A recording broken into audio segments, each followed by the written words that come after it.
All right. So I got a 1920 by 1080 composition that I made, and I'm going to need two compositions to do this, but I got that, and then we will put, I'm just going to draw some shapes. Actually, let's add a control key, new. I'm going to put a solid in here, just give it a different color. I get tired of looking at the same colors over and over again. So, do a little warm yellow. All right. And then I'm just going to, with my rectangle tool, I'm just going to draw a shape, kind of center it up. And I am going to set my center points on this. So if I hold my control key down, click on the shape, go down to my transform options, I can center the anchor point right in the layer content.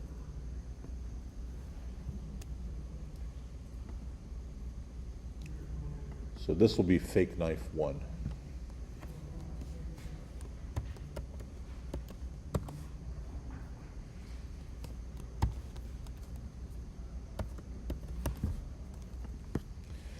And we'll just sort of move that over here, and then I'm just going to duplicate this shape a few times. So select it down here in my timeline, Command D on my keyboard.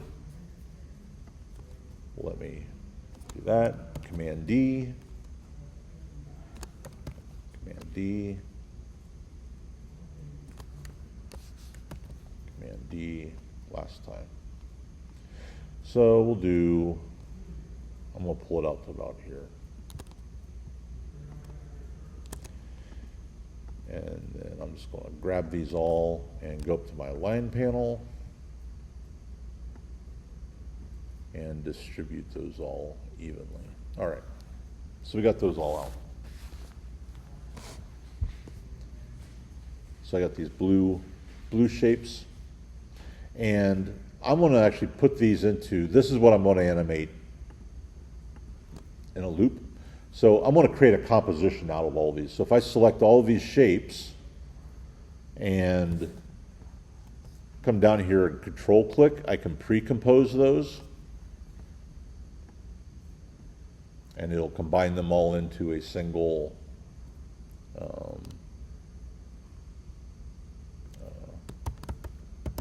composition. There we go. So now it's just one item. So pre-compose those.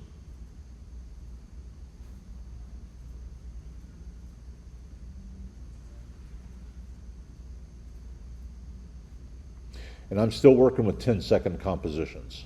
So, all right, so we got that composition.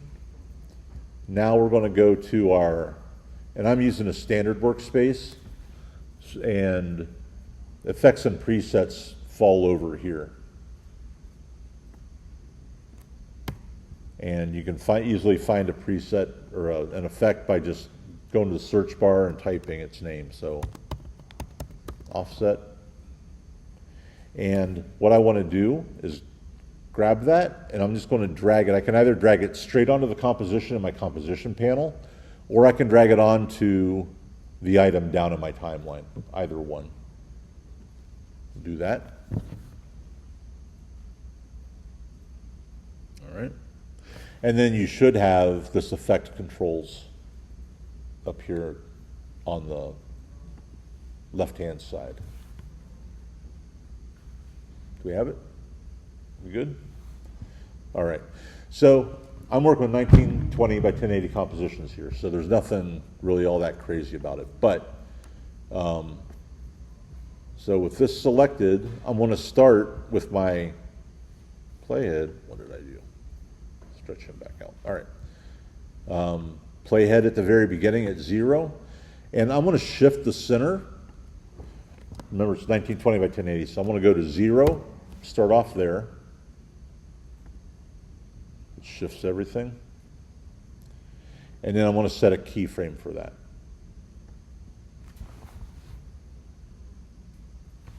And if I open up my layer down here, the effects, I can see that keyframe down here. There we go.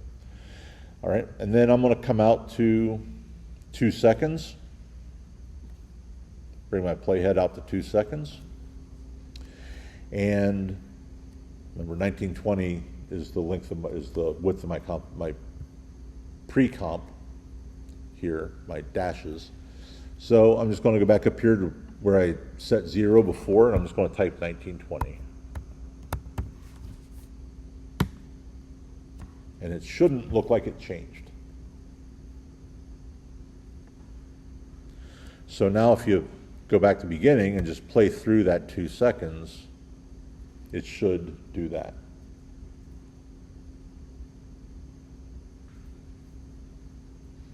Did it do it? No? Oh, you went the other way? It works the same way. Although the other way, the dimension is 1080 is the only difference. So where I put 1920, you'll actually want to put 1080 if we're going to make it loop seamlessly. All right, so we got that moving from left to right. Now we've got to have it continue. So this is where we do need to, I think, come down here. Actually, we could probably do it up here. I haven't tried to before. Okay, so down here in our timeline, then we need to option click on our stopwatch, hold down the option key and click on it to open our expression panel.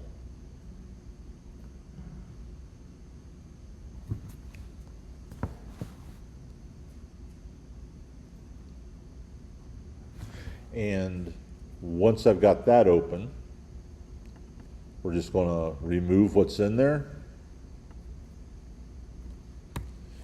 and type loop out, L-O-O-P,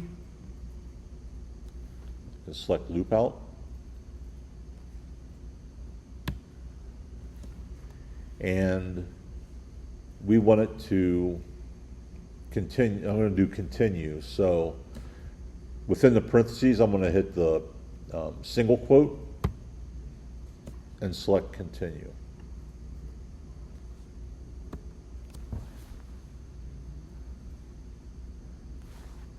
All right.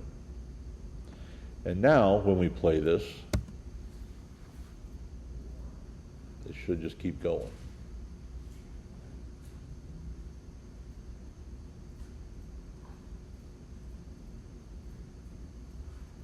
So when it gets to the very end of the composition, if I want it to start over, loop seamlessly from beginning to end, again, this is a 10-second composition, 2 seconds is kind of where I need to be.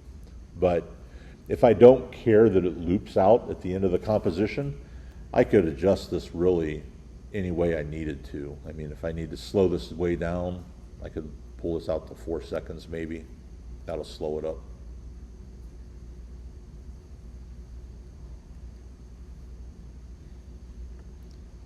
So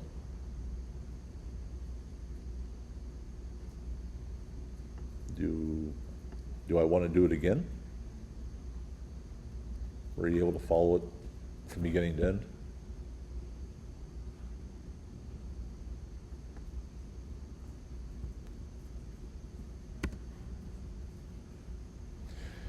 You know, here's kind of a cool thing too, though. I could take this composition and duplicate it, open up that effect, and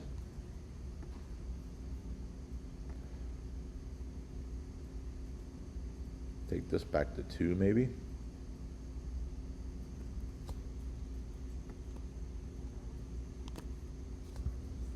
Stop.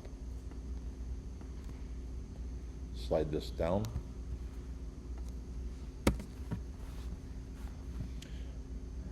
The exact same animation, I just changed the duration on the looping portion.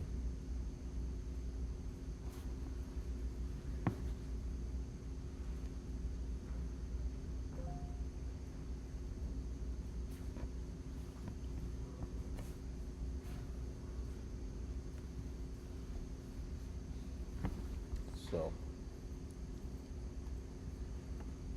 let's see what's really happening here. I want to open this pre-comp up here real quick, and I'm going to change. Actually, let's change this to red. Blue. This guy will be green.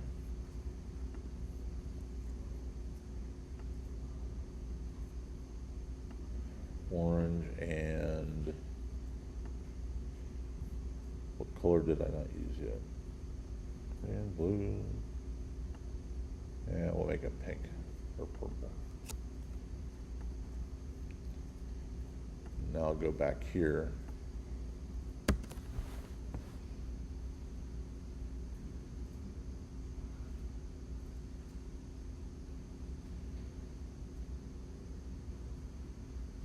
So, and it is looping correctly, so.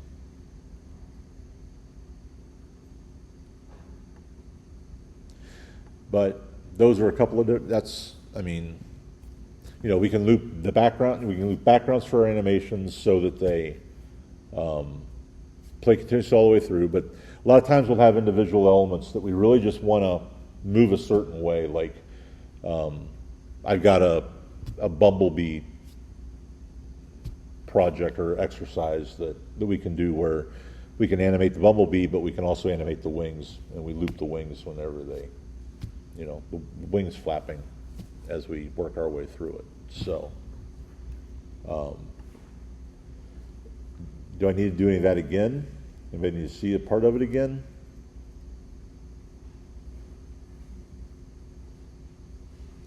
So, you know, those are basics of looping images. Just, you know, always just kind of try to remember the fact that knowing how long your overall composition is, in both, or the width of your composition, so if it's 1920 wide, keeping that in mind, as well as the length of it, the duration of it. Because if I got a 30-second animation, any of my loops have to be divisible by 30. So 30 is easier to work with. I can do 5, I can do 3, 2, yeah, I can do 2, 3, 5, 6,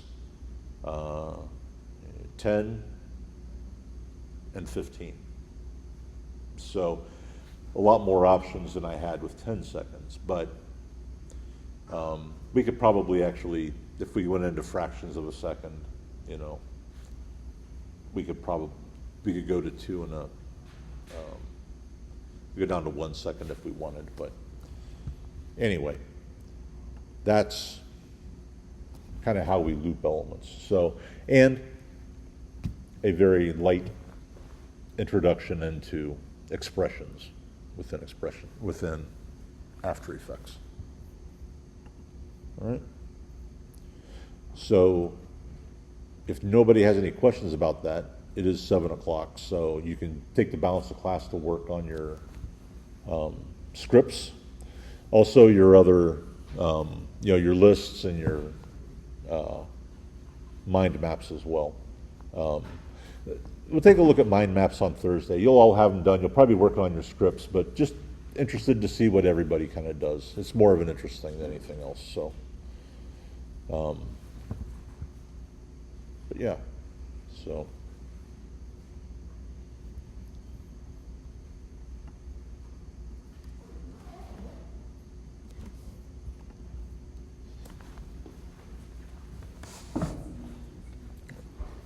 See ya. You have a nice day. Yep, you too.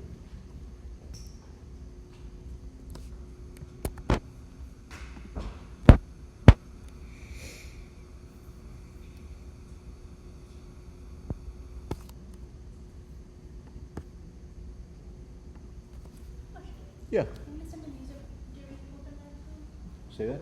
Can you listen to music during open that? Oh, sure. Yeah. Absolutely. Put your headphones on.